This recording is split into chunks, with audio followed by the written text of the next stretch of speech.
37 asrafo ayaresabia Kasee baako ye wankra kropon mu ha sei na empanimfo atumi abo mo mode ama wono modan na dan no fa empa beye ahasa 300 bed capacity na we no nyina no eye se asrafo nkuma wo mo ye adwuma wasa ayaresabia hodo no obenya ba bia da na watumi aye adwuma papa na wokyeremu afimpinu dunsia ne mu ene frase na afi na kakrakra empanimfo ahya watumi awia mama mpanyini etwa ho.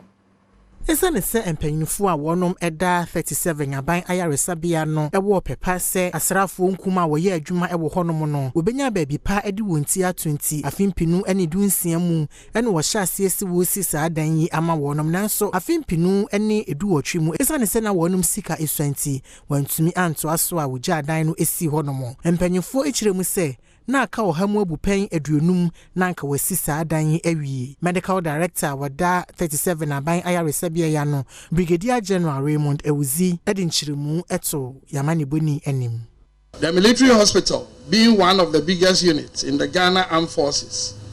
is confronted with dire accommodation challenges, especially for soldiers within the hospital. In 2016, the then commander, Brigadier General Raf Ametepe, with approval from General Headquarters, initiated the construction of this 300 capacity young soldiers accommodation block. The project was undertaken by Kuzor Construction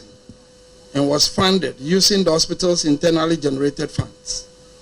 The project also received support from donor partners until installed in 2018.